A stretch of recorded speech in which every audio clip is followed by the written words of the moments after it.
Hi, so I'm Emma Harvey-Smith. I am a Programme Director at the Green Finance Institute, and I lead our work on the built environment, which has brought together the finance sector, the property and energy sectors to try and understand how we can unlock finance towards decarbonising the UK's building stock.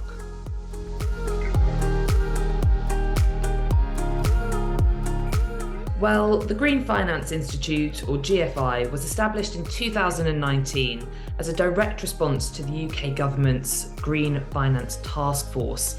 We sit in between the public and the private sectors, and we convene and lead sectoral coalitions of global experts who help to identify the barriers to investment towards impactful real economy outcomes.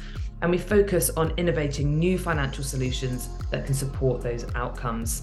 We are independent, we're commercially focused, we are backed by government, but led by bankers, and we're fueled by science and data to create ingenious and creative financial solutions.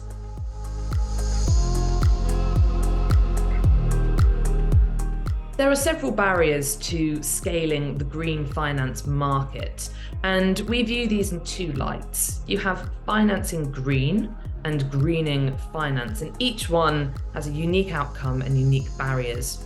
So financing green focuses on mobilising public and private finance for a clean and resilient economy.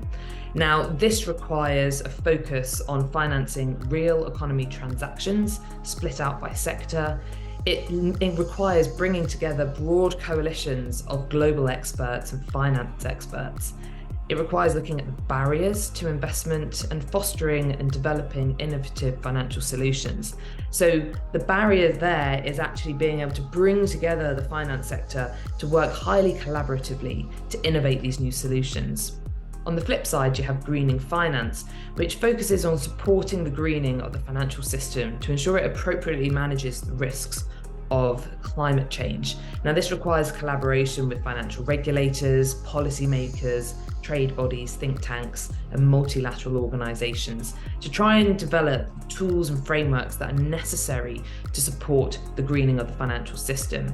So the barrier at the moment, for instance, may be that there isn't a common definition of green. So work on taxonomies, both for climate and nature, are vital, and bringing in the frameworks that allow organisations to consistently report on their emissions is also equally vital.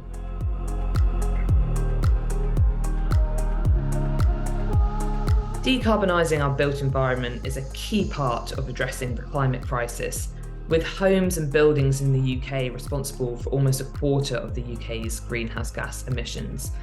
It requires global action, but it needs to be coupled with local sector-based solutions and place-based delivery. This is why in 2019, the Green Finance Institute launched the Coalition for the Energy Efficiency of Buildings, with support from the climate think tank E3G, to try and catalyse new markets for financing the decarbonisation of buildings and their construction, to try and promote the enabling conditions for market growth, and to deliver a scalable model for stimulating financial innovation, both at home and internationally. The Coalition for the Energy Efficiency of Buildings, over its 3-year lifetime, has brought together over 400 global experts from finance to property to energy to academia to civil society and to the public sector. We've looked at the barriers to decarbonising UK homes at an incredibly granular level, and we're one of the first organisations to bring that granular finance lens to the challenge. We identified a multitude of challenges and barriers, and we also identified over 30 solutions, both data solutions and financial solutions, that could help to unlock those barriers. So let me give you a flavour of what some of those solutions are. One, for instance, is green mortgages, which can help to address the high upfront costs of some energy efficiency measures. We, in the past 3 years, have catalysed significant growth in the green mortgage market, growing the market from just 3 mortgage products to over 50 in the last 3 years, through the launch of our Green Home Finance Principles, the launch of our Green Mortgage Hub, the launch of our Lenders Handbook, and recently, just 2 weeks ago, our Brokers Handbook. And we are also launching a broad nationwide campaign to support both lenders and mortgage brokers to speak with their customers about green home finance improvements. Another example of the work we've led has looked at completely new to market financial solutions and looked internationally at success stories. In the United States, they have a financial solution that they call PACE, or Property Assessed Clean Energy Finance, which helps to fund up to 100% of the costs of a retrofit project, but uniquely, the finance is linked to the property rather than the property owner. So if you move home, you are no longer liable for repaying the finance for those energy efficiency measures when you're no longer living in the building benefiting from them. We at the Green Finance Institute have been pioneering the translation of that United States product into the UK market, and very excited to be working with some of the UK's largest banks to pilot such a solution into the UK market and make it available for homeowners. I would also add though that what we have done through the Coalition for the Energy Efficiency of Buildings is anticipate and exploit market developments with a really fluid and flexible model to ensure that we co-create and accelerate these innovative new financial solutions. And we've also acted as a crucial bridge between the finance sector, business, and government to ensure the latest thinking and experience is shared in a community of best practice.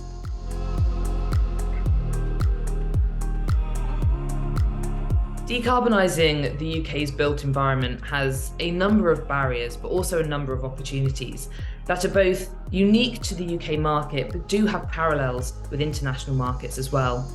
We view the three main barriers to scaling the UK retrofit market as consumer demand, financial innovation, and the supply chain. So firstly, there is very low consumer demand at the moment for retrofitting homes. And we need policy levers and consumer engagement campaigns to try and drum up demand from households to invest into energy efficiency improvements. The second barrier is financial innovation. To date, the UK's financial or green financial solutions are fairly nascent, so the work of the Green Finance Institute is focused on trying to scale those solutions. And it requires collaborative work between financial institutions, as well as also exploring blended finance solutions, which bring together public and private capital, which can support those less able to pay households or those lower income able to pay households. And the third barrier, or the third challenge, is the currently underscaled supply chain. Our retrofitting supply chain is not sufficiently scaled to retrofit the 29 million homes in the UK. And this has also been impacted by the very low demand for retrofitting, where qualified tradespeople are not looking to move into the heat pump installation or the insulation sector because they don't have guaranteed pipelines. So we need training programs, and ultimately for all of this sector to thrive, we need consumer demand to be driven both through government policy, but also through really local driven engagement.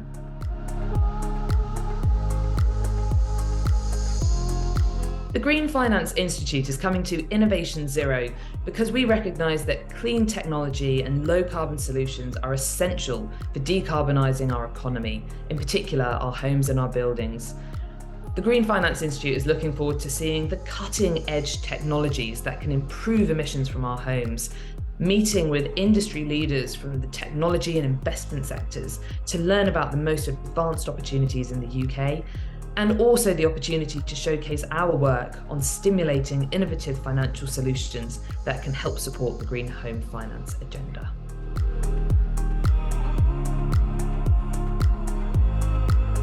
If there's one message that I want to convey to everyone who's attending Innovation Zero, it's that we can achieve a net zero economy if we collaborate across different sectors, if we pull in the same direction, if we bring a pioneering spirit to this challenge and ensure that we have demand, finance, technology, and investment all pulling in the same direction, we can absolutely achieve a net zero economy.